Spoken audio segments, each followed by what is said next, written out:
நான் இங்க இருக்கிற ஆண்களுக்கு ஒரு ரகசியம் சொல்றேன். நீங்க எப்போ உங்க ஒய்ஃபை கூப்பிட்டாலும் வரல, நான் ரொம்ப நேரமா கூப்பிட்டுக்கிட்டே இருக்கிறேன், ஒரு சின்ன சீக்ரெட் சொல்லி கொடுத்துட்டு போறேன். நீங்க துணி இனி எடுக்க போறீங்க, கடைக்கு போறீங்க, நீங்க ரொம்ப நேரம் வாசல்ல காத்திருப்பீங்க. வாட்ச்மேனுக்கு அடுத்தாப்புல பார்த்தா ஹஸ்பண்ட் தான் உட்காந்துருப்பான் இந்த துணி கடை வாசல்ல. நீங்க உள்ள போய் தேடுவீங்க, உங்களுக்கு அங்கேயும் மேட்ச் கிடைக்கல. சரி, அது மேல நிறுத்திடுவோம். அதோட உங்க மனைவி வரலன்னு வச்சுங்கன்னா, இப்போ ஒரு சீக்கிரம் சொல்லி கொடுத்துட்டு போறேன். என்ன தெரியுங்களா? ஒரு ஆம்பளை மனைவியை கூப்பிட்டு வரல அப்படின்னா வரவழைக்கிறதுக்கு ஒரே ஒரு வழி இருக்கு. நீங்க வேற யாராவது ஒரு பொம்பளையோட பேச ஆரம்பிச்சா எங்க இருந்தாலும் ஒய்ஃப் வந்துருவா. இது பெரிய சீக்கிரம். காலையில ரொம்ப சீக்கிரம் வந்துட்டீங்க, ஒய்ஃபோட ரொம்ப நேரம் உட்கார்ந்து இருக்கிறது எவ்வளவு பெரிய அவஸ்தை அப்படின்னு இதுக்கு கைதட்டின ஆண்களுக்கெல்லாம் வீட்டுல போய் பரிசு இருக்குது. இங்க வருவதற்கு முன்னாடி ரொம்ப நல்லா மெல்லிசை பாடுனாங்க. அதுல வேணும்னே உன் கண்ணில் நீர் வழிந்தால் என் நெஞ்சில் உதிரம் கொட்டுதடிங்கிற பாட்டு வேணும்னு அமைச்சரை நான் கேட்டேன். அவங்களும் முதல்ல பாட முடியாம பாடினாங்க. நானும் கவனிக்கிறேன், ஒருத்தர் கூட அந்த பாட்டு பாடும்போது ஒய்ஃபை பார்த்து அப்படியே முகத்துல பாவத்தை காட்டி அந்த சிவாஜி கணேசனும் பத்மினியும் இருந்த மாதிரி இன்னைக்கு ஒரு நாளாவது அப்படி ஒரு வாய்ப்பு கிடைச்சது.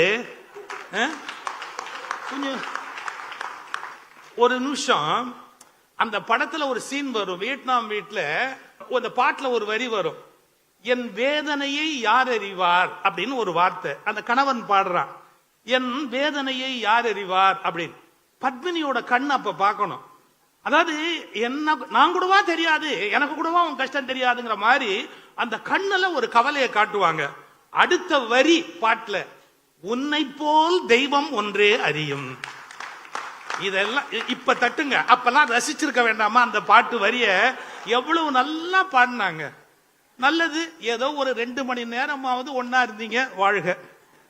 இந்த விழாவில் எனக்கு ஒரு நேரம் கொடுத்திருக்கிறாங்க. நான் அந்த நேரத்தை ஒருபோது மீற மாட்டேன். எப்பவுமே நான் என் எல்லையை மீற மாட்டேன், ரொம்ப கரெக்டா இருப்பேன்.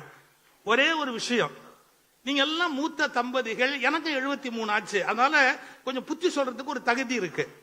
ஆனா புத்தி சொன்னா யாரும் கேட்க மாட்டாங்க, அதுவும் புரிஞ்சு வச்சிருக்கிறேன். நான் ஒரே ஒரு வார்த்தை உங்ககிட்ட சொல்லிக்க விரும்புறேன். இந்த விழாவில் ஒரு அரசு தலைவர் என்ற முறையில் மட்டுமல்ல, முதல்வர் தேர்ந்து நீங்க தெரிஞ்சுக்க வேண்டிய ஒரு முதல் செய்தி சொல்றேன். என்ன தெரியுங்களா? என்னுடைய அருமை சகோதரியார் துர்கா ஸ்டாலின் அவர்கள் கோயில் கோயில் கோயில் கோயில்னு போயிட்டே இருப்பாங்க. எங்க முதல்வர் எப்படின்னு கேட்டீங்கன்னா, கோட்டை கோட்டை கோட்டை கோட்டைன்னு கோட்டைக்கு போயிட்டே இருப்பார். நான் கோட்டைக்குள்ள வரேன் அப்படின்னு அம்மா சொல்ல மாட்டாங்க, நான் கோயிலுக்குள்ள வரேன் அப்படின்னு ஐயா சொல்ல மாட்டாரு. என்ன புரிஞ்சுக்கணும்? யாரும் தன் துணைவியார் அல்லது துணைவருடைய விஷயத்தில் அதிகம் தலையிடாமல் இருந்தால் குடும்பம் ஆனந்தமாக இருக்கும். I know my limitation, I will not exceed. நான் ஒன்னு அடக்க மாட்டேன், நான் உண்மையிலேயே அடக்கி ஏறி சவாரி பண்ண மாட்டேன். இந்த உணர்வு இருந்தால் இல்லறம் 70 அல்ல 80 அல்ல 100 வயதானாலும் இல்லறம் இனிமையாக இருக்கு. இப்ப எனக்கு வயசாச்சா, நான் வீட்டுல என்ன சொல்லுவேன், நான் ஒய்ஃப் பாரு, நீ ஒய்ஃப் நான் ஹஸ்பண்ட், இந்த மாதிரிலாம் கான்செப்ட்லாம் இனிமே ஒத்து வராது. நீயும் நானும் ஃப்ரெண்ட்ஸ். உங்க யாராலெல்லாம் கணவனும் மனைவியும் ஃப்ரெண்ட்ஸா இருக்க முடியுமோ, சாமியாருங்களுக்கெல்லாம் இந்த அதிர்ஷ்டம் இல்லை, நமக்கு தான் அதிர்ஷ்டம். அதனால நம்ம 2 பேரும் ஃப்ரெண்ட்ஸ் அப்படிங்கிற எண்ணத்தோட. இப்ப நான் ஃப்ரெண்ட்ஸ் சொன்னா நீங்க என்ன ஒரு மாதிரி பார்க்க கூடாது. எங்க பாட்டன் திருவள்ளுவன் சொல்லி வச்சிருக்கேன். எப்படி? உடம்போடு உயிரிடை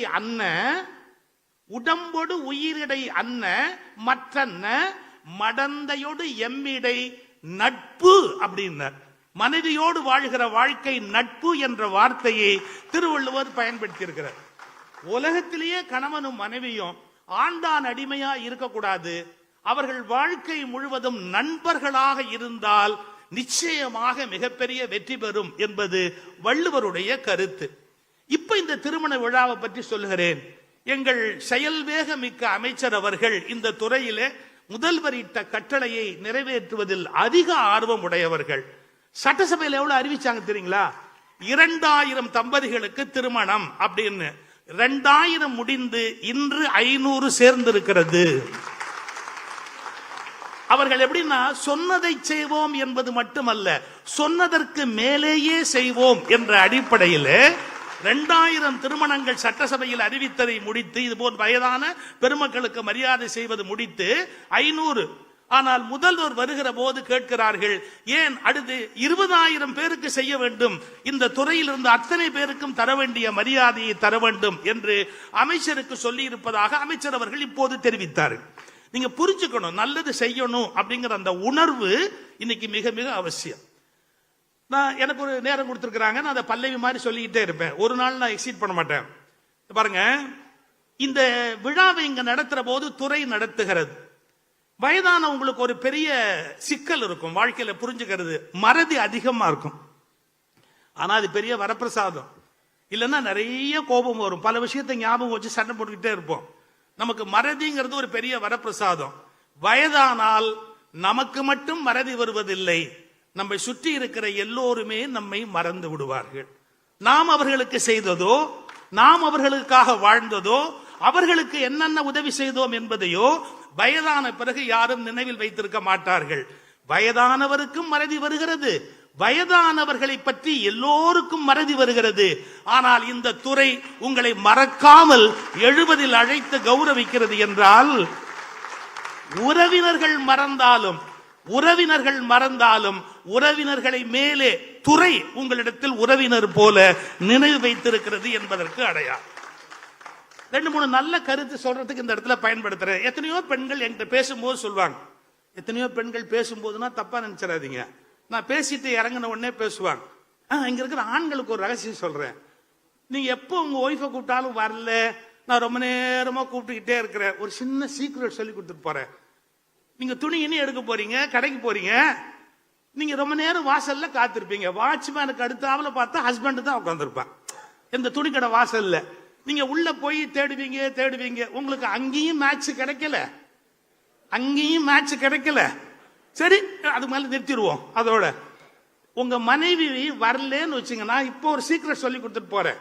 என்ன தெரியுங்களா, ஒரு ஆம்பளை மனைவியை கூப்பிட்டு வரல அப்படின்னா வரவழைக்கிறதுக்கு ஒரே ஒரு வழி இருக்கு. நீங்க வேற யாராவது ஒரு பொம்பளையோட பேச ஆரம்பிச்சா எங்க இருந்தாலும் ஒய்ஃப் வந்துருவா. இது பெரிய சீக்கிரம். இது ராமாயணத்திலே இருக்குது தெரியுமா உங்களுக்கு? சூர்ப்ப நகையோட ராமர் பேசினார் சார், சீதை உள்ளே வந்துட்டார். என்ன அங்க ஒரு பொம்பளையோட பேச்சு அப்படின்னு வந்துட்டா. பாருங்க, என் பேச்ச கேட்டதுல உங்களுக்கு எவ்வளவு நல்ல டிப்ஸா கத்து கொடுத்துருக்கோம் பாருங்க. இனிமே ஒய்ஃபை கூப்பிடணும்னா நிறைய பெண்களோட நீங்க பேசுறதுக்கு பழகணும். சரி, அது ஒரு பக்கம் அப்படியே விட்டுருவோம். இப்ப முக்கியமா நம்ம தெரிஞ்சுக்க வேண்டிய விஷயம், நிறைய பெண்கள் சொல்லுவாங்க, நான் என் கணவருக்காக சோம கௌரி விரதம் இருக்கிறேன், கேதார கௌரி விரதம் இருக்கிறேன், லட்சுமி விரதம் இருக்கிறேன்.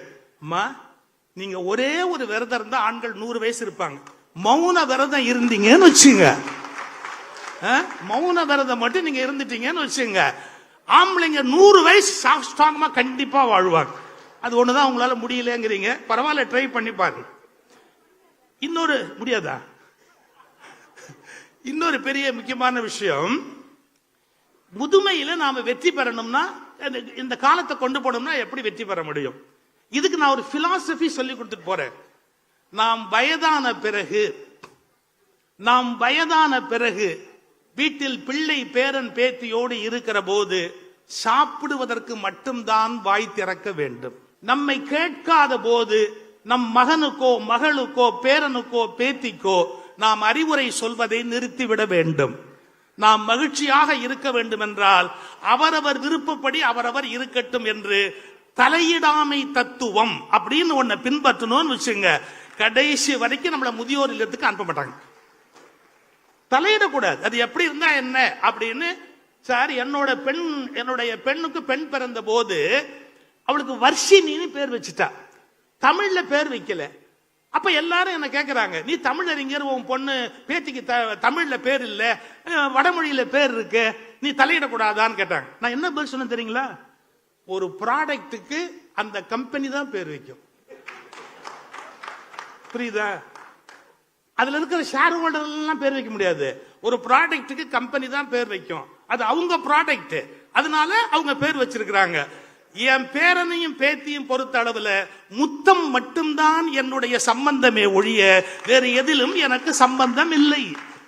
சோ லைஃப நாம எவ்வளவுக்கு எவ்வளவு சார் இவங்கள மாதிரி சன்னியாசியா தனியா போய் தான் சன்னியாசனம்னு இருக்கணும் அவசியம் இல்லை. வீட்டில் இருந்தபடியே துறவரத்தை மேற்கொண்டால் வாழ்க்கை இனிமையுடையதாக இன்னும் பல்லாண்டு நீண்டு வரும் என்பதை மறந்துவிடக் கூடாது. அப்புறம் இந்த மறதி வருகிற போது ஒரு பெரிய ஒரு உண்மையை நம்ம புரிஞ்சுக்கணும். ராமலிங்கம்னு ஒரு பேச்சாளர் சொல்வாரு, ஒய்ஃபு சாப்பாடு போட்டுக்கிட்டு இருக்கும்போது புருஷன் சும்மா இல்லாம சொன்னாராம், இது இந்த முரட்டுக்காளேன்னு ஒரு படத்துல பாலச்சந்தர் படம் எடுத்ததுல ரஜினிகாந்த் என்னமா நடிச்சாரு அப்படிங்கிற போது அந்த அம்மா குழம்பு ஊத்திக்கிட்டே சொல்லிச்சான், யோ தெரிஞ்சா பேசு, தெரியாட்டி பேசாது. முரட்டுக்கால படம் யாரு டைரக்டர்? SP Muthuraman director. ஒன்னும் நினைவுல இல்ல பேசுறேன். அப்ப புருஷன் சொன்னானா, இதெல்லாம் உனக்கு நினைவுல இருக்கு, சாம்பார்ல உப்பு இல்லைங்கிறது மட்டும் ஏண்டி உனக்கு தெரியல. இதுல என்ன அர்த்தம்? அது மாதிரி பேசும்போதே ஜாக்கிரதையா என்ன சொல்லணுமோ அது சொல்லணும். ஸ்ட்ரெயிட்டா ஹார்ஷா எதையுமே நாம சொல்லக்கூடாது. வாரியார் சொல்லுவாரு, சாப்பாட்டுல தலைமுடி கிடந்தா கூட பத்தியா இலை தலையில இருக்க வேண்டியது இலையில இருக்கு, தலையில இருக்க வேண்டியது இலையில இருக்கு. இப்படி ஒன்னொன்னா விழுந்துட்டா நாளைக்கு உன்னை எப்படி பார்க்க முடியும்? அப்போ ஒரு மகிழ்ச்சி வரும் அப்படிம்பார். உண்மையா சொல்லட்டுமா, தனியாக தவம் செய்வதை விட மனைவியோடு வாழ்தல் தான் மிகப்பெரிய தவம் என்பதை இந்த நேரத்தில் நான் பதிவு செய்ய விரும்புகிறேன். அந்த வயதான முதியவர்களை உலகமே கைவிடக்கூடாது என்ற எண்ணத்தில் நம்முடைய அரசு அவர்களுக்கான பல்வேறு திட்டங்களை செய்து கொண்டிருக்கிறது. நான் கூட ஒரு முறை ஆலோசனை கூட்டத்தில் எங்க அமைச்சர்கிட்ட ஒண்ணு கேட்டேன், சார் கோயில்ல பிரசாதம் போடுறீங்க, அன்னதானம் போடுறீங்க, மக்கள் சில பேர் பசியில வந்து சாப்பிடுறாங்க, இல்லாதவங்க, எனக்கு ஒரு கவலை இருக்குன்னு. என்ன, 70-75 வயசுக்கு மேலானவங்க எல்லாம் கோயில்ல வந்து கியூல நிக்க முடியுமா? அந்த பிரசாதத்துல போய் சாப்பிட முடியுமா? அப்படி அவங்க கஷ்டப்படாம இருக்கிறதுக்கு நீங்க ஏன் ஒண்ணு ட்ரை பண்ணக்கூடாது அப்படின்னு. என்ன, கோயில்ல பிரசாதம் தயார் பண்ணி எங்கு முடியாத முதியவர்கள் இருக்கிறார்களோ அவர்களுக்கு கொடுத்து விடுகிற அளவுக்கு அவங்க வீட்டுக்கு அவங்க கிட்ட இப்பதான் எத்தனையோ வந்துருச்சு, கொண்டு போய் அவங்களுக்கு அவுட் சோர்சிங் கொண்டு போய் கொடுக்கிற மாதிரி ஒரு ஏற்பாடு பண்ணா வயதானவர்கள் முதியவர்கள் இன்னும் மகிழ்ச்சியாக வாழ முடியும். அப்படி இந்த அந்த துறை சார்ந்த முதியவர்களை மதிக்கிற அறநிலையத்துறைக்கு நன்றி, அவர்கள் எண்ணத்தை நிறைவேற்றிக் கொண்டிருக்கிற அமைச்சர் அவர்களுக்கு நன்றி, வருகை தந்திருக்கிற அத்துணை பெரியோர்களுக்கும் என்னுடைய நன்றி. முதல்வர் அவர்கள் இன்னும் பல்லாண்டு பல்லாண்டு பல்லாண்டு வாழ்ந்து, ஏன்னா இப்ப அடுத்த மாசம் அவருடைய பிறந்த நாள் வருகிறது, அட்வான்ஸாவே நாம் அவர்களுக்கு பிறந்த நாள் வாழ்த்து சொல்லுகிறோம். பல்லாண்டு பல்லாண்டு பல்லாண்டு வாழ்ந்து இந்த தமிழ் மக்களுக்கு தன்னுடைய அந்த தொண்டை தொடர்ந்து நிறைவேற்ற வேண்டும் என்று வேண்டி, மறந்துடாதீங்க, தலையிடாமை தத்துவம். நன்றி, வணக்கம்.